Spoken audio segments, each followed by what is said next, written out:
Hello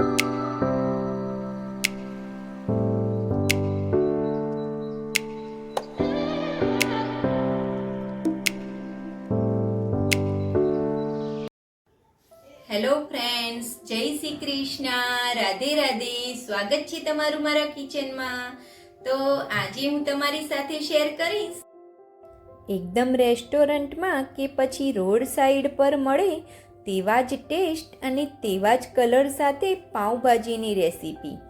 શિયાળાની સિઝનમાં માર્કેટમાં ખૂબ જ પ્રમાણમાં તાજા અને સરસ શાકભાજી આવતા હોય છે.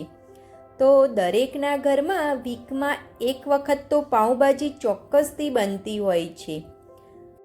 તો એકવાર મારી આ રીતથી પાઉંભાજી બનાવી અને ચોક્કસથી ટ્રાય કરજો. તો ચાલો બનાવીએ. તો સૌપ્રથમ પાઉંભાજી બનાવવા માટે મેં ટામેટાં, વટાણા, કેપ્સિકમ, બટેટા, ફુલાવર અને અડધો કટકો બીટનો લીધો છે. તમે તમારી ચોઈસથી વેજીટેબલ વધારે કે ઓછા પણ કરી શકો છો. હવે જે વેજીટેબલને આપણે કુકરની અંદર બાફવાના છે તેને આ રીતે મોટા મોટા કટિંગ કરી લેવાના છે. જેમાં બટેટા, ફુલાવર અને બીટને પણ કટિંગ કરી લઈશું. હવે આપણા વેજીટેબલ કટિંગ થઈ ગયા છે, તેને કુકરની અંદર લઈ લઈશું.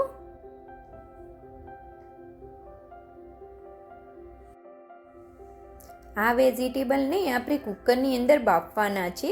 તો તમે મોટા કટિંગ કરશો તો પણ ચાલશે. બધા જ વેજીટેબલને આપણે કુકરની અંદર એડ કરી દઈશું. તેની સાથે આપણે વટાણા પણ એડ કરી દેવાના છે. હવે તેની અંદર આપણે 1 ગ્લાસ જેવું પાણી એડ કરી દઈશું. હવે કુકર બંધ કરી દઈશું. હવે ગેસ ચાલુ કરી અને આપણે કુકરની 4 થી 5 વિસલ કરી લેવાની છે. હવે આપણા શાકભાજી બફાય છે ત્યાં સુધી આપણે ટામેટાં, ડુંગળી અને કેપ્સિકમને એકદમ ઝીણા ઝીણા કટિંગ કરી લેવાના છે. તમે જેટલા ઝીણા કટિંગ કરી શકતા હોય એટલા ઝીણા ઝીણા કટિંગ કરવાના છે. તો મેં ટામેટાં, કેપ્સિકમ અને ડુંગળીને એકદમ ઝીણા ઝીણા કટિંગ કરી લીધા છે. હવે આપણે પાઉંભાજીની એક સ્પેશિયલ પેસ્ટ તૈયાર કરીશું, જેનાથી આપણી પાઉંભાજી એકદમ રેસ્ટોરન્ટ સ્ટાઇલ બનશે. તો તેની માટે મેં 8 થી 9 કળી લસણ લીધું છે, એક ટુકડો આદુનો લીધો છે. થોડુંક મીઠું એડ કરી દઈશું, જેનાથી આપણી પેસ્ટ જલ્દીથી વટાઈ જશે. આ રીતે ખાંડી અને આપણે પેસ્ટ બનાવી લેવાની છે.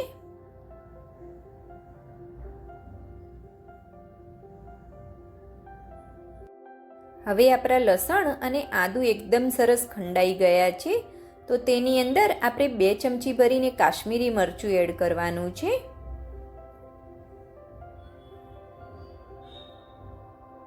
તેને પણ આ રીતે વાટી અને એકદમ સરસ પેસ્ટ જેવું તૈયાર કરી લેવાનું છે.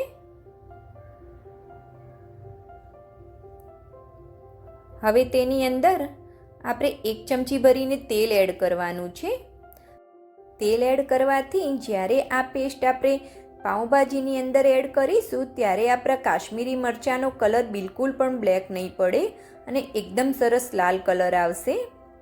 તો આપણી પેસ્ટ બનીને રેડી છે અને આપણા શાકભાજી પણ બફાઈને રેડી છે. તો આ રીતનું આપણે પોટેટો મેશર લઈ લઈશું અને તેની મદદથી આપણે આ શાકભાજીને આ રીતે મેશ કરી લેવાના છે. જેટલા તમે મેશ કરી શકતા હોય એટલા મેશ કરી લેવાના છે. તો મારા શાકભાજી મેશ થઈને રેડી છે. હવે એક પેનની અંદર આપણે 1 ચમચી જેવું બટર એડ કરી દઈશું. 2 ચમચી જેવું આપણે તેલ એડ કરવાનું છે. તેલ અને બટરને આપણે એકદમ સરસ ગરમ થવા દઈશું. તમે એકલા તેલમાં પણ બનાવી શકો છો. એકલા તેલમાં પણ આપણી પાઉંભાજી એટલી જ ટેસ્ટી બને છે. હવે તેની અંદર આપણે 1 ચમચી ભરીને જીરું એડ કરી દઈશું. જીરું આપણું સંતરાઈ જાય એટલે તેની અંદર આપણે ઝીણી સમારેલી ડુંગળી એડ કરી દેવાની છે. હવે ડુંગળીને આપણે એકદમ સરસ સાંતળી લેવાની છે. એકદમ સરસ ગોલ્ડન કલરની થાય ત્યાં સુધી સાતળવાની છે. હવે તેની અંદર આપણે કેપ્સિકમ પણ એડ કરી દઈશું. કેપ્સિકમને પણ આપણે એકદમ સરસ સાંતળી લઈશું. આ બધા જ શાકભાજીને આપણે મીડિયમ ગેસની ફ્લેમ ઉપર સાંતળવાના છે, જેથી આપણા બધા જ વેજીટેબલ એકદમ સરસ સંતળાઈ જાય. હવે તેની અંદર આપણે ટામેટાં પણ એડ કરી દઈશું. કેપ્સિકમ એકદમ સરસ સંતળાઈ જાય પછી આપણે ટામેટાં એડ કરવાના છે. ટામેટાને પણ આપણે એકદમ સરસ સાંતળી લેવાના છે.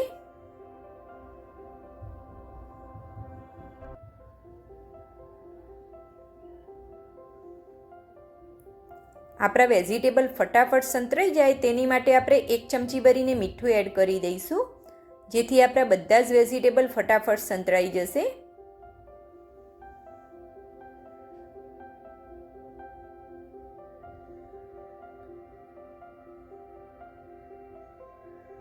તો આપણા બધા જ વેજીટેબલ ખૂબ જ સરસ સંતળાઈ ગયા છે. હવે તેની અંદર આપણે જે મરચાંની, લસણની અને આદુની પેસ્ટ બનાવીને રાખી હતી તે અંદર એડ કરી દઈશું. આ પેસ્ટને પણ આપણે એકદમ સરસ સાંતળી લેવાની છે, જેથી આપણું લસણ, આદુ બધું એકદમ સરસ સંતળાઈ જાય. હવે આપણી પેસ્ટ અને વેજીટેબલ એકદમ સરસ સંતળાઈ ગયા છે. તેની અંદરથી તેલ પણ સરસ છૂટું પડી ગયું છે. તો હવે તેની અંદર આપણે 2 ચમચી ભરીને પાઉંભાજીનો મસાલો એડ કરી દઈશું. અડધી ચમચી હળદર પાવડર પણ એડ કરી દઈશું. 1 ચમચી ભરીને કાશ્મીરી મરચું પણ એડ કરી દઈશું. બધું સરસ મિક્સ કરી અને મસાલા અને વેજીટેબલને એકદમ સરસ સાંતળી લઈશું. હવે તેની અંદર આપણે 1 ચમચી ધાણા જીરું પાવડર પણ એડ કરી દઈશું. તેને પણ આ રીતે હલાવી અને મિક્સ કરી લઈશું. હવે તેની અંદર જે આપણે શાકભાજી બાફી અને મેશ કરીને રાખ્યા હતા તે અંદર એડ કરી દઈશું. તેને પણ આ રીતે આપણે મિક્સ કરી લઈશું મસાલા સાથે. હવે તેની અંદર આપણે અડધી ચમચી ભરીને મીઠું એડ કરી દઈશું. આપણે પહેલાં પણ પેસ્ટની અંદર મીઠું એડ કર્યું હતું, તો આપણે અત્યારે અડધી ચમચી જ મીઠું એડ કરવાનું છે. હવે તેને આપણે આ રીતે પોટેટો મેશરની મદદથી એકદમ સરસ મેશ કરી લેવાનું છે. અત્યારે આપણે પાણી બિલકુલ પણ એડ નથી કરવાનું. એકદમ સરસ મેશ થઈ જાય પછી પાણી એડ કરીશું. તો આપણા વેજીટેબલ એકદમ સરસ મેશ થઈ ગયા છે. તો તેની અંદર મેં 1 ગ્લાસ જેવું પાણી એડ કર્યું છે. તેને હલાવી અને એકદમ સરસ મિક્સ કરી લઈશું. જો આપણે વેજીટેબલ મેશ કર્યા પહેલાં જ પાણી એડ કરી દીધું હોય તો આ રીતે એકદમ સરસ મેશ બિલકુલ પણ નહીં થતા આપણા વેજીટેબલ. પાણી એડ કર્યા પછી ફરીથી આપણે તેને મેશ કરીશું, જેથી આપણી પાવભાજી એકદમ સરસ મેશ થઈ જશે અને એકદમ સરસ થીક પણ થઈ જશે. તો આપણી પાવભાજી એકદમ સરસ મેશ થઈ ગઈ છે. તો હવે તેની અંદર લાસ્ટમાં આપણે અડધી ચમચી જેવું બટર એડ કરી દઈશું. તેને પણ આ રીતે હલાવી અને મિક્સ કરી દેવાનું છે. હવે તેને ઢાંકી અને 5 મિનિટ સુધી થવા દઈશું. તો આપણી સરસ મજાની પાવભાજી બનીને રેડી છે ફ્રેન્ડ્સ. જો તમને મારી રેસીપી ગમી હોય તો મારી વિડીયોને લાઈક કરજો અને હજુ સુધી મારી ચેનલને સબસ્ક્રાઈબ ના કરી હોય તો સબસ્ક્રાઈબ ચોક્કસથી કરી લેજો ફ્રેન્ડ્સ. સબસ્ક્રાઈબ કરવું બિલકુલ ફ્રી છે. હવે તેની અંદર લાસ્ટમાં આપણે લીલા ધાણા એડ કરી દઈશું. તેને પણ આ રીતે હલાવી અને મિક્સ કરી લેવાની છે. તો આપણી સરસ મજાની ગરમા ગરમ ભાજી પણ બનીને રેડી છે. જો ફ્રેન્ડ્સ, આપણી પાવભાજીનો કલર કેટલો સરસ આવ્યો છે. જે રીતે રેસ્ટોરન્ટમાંથી લાવીએ છીએ તેવો જ આપણો કલર આવ્યો છે. હવે ભાજી સાથે ખાવા માટે આપણે બટરી મસાલા પાવ બનાવી લઈશું.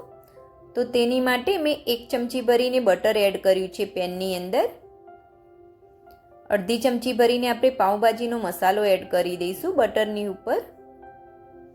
થોડાક લીલા ધાણા એડ કરી દઈશું. હવે હલાવી અને બટરને થોડું ગરમ થવા દઈશું. હવે તેની ઉપર આપણે આ રીતે દબાવી અને પાવને સરસ ગરમ કરી લેવાના છે. આપણે પાવને વધારે પડતા કડક કે વધારે પડતા શેકવાના નથી. આ રીતે આપણે ગરમ જ કરવાના છે. પાવભાજી સાથે જે પાવ આવે છે તે એકદમ સોફ્ટ હોય છે, તો આપણે પાવને માત્ર ગરમ જ કરવાના છે. તો આ રીતે ફેરવીને આપણે બટરની અંદર એકદમ સરસ પાવને ગરમ કરી લઈશું. આ પાવને આપણે સ્લો ગેસ ઉપર જ શેકવાના છે. તો આપણા સરસ મજાના પાવ પણ બનીને રેડી છે. તો ગરમા ગરમ પાવભાજીને આપણે સર્વ કરી દઈશું. તો ઘરના દરેક મેમ્બર ખુશ થઈ જાય તેવી આપણી રેસ્ટોરન્ટ સ્ટાઇલ પાવભાજી બનીને રેડી છે ફ્રેન્ડ્સ.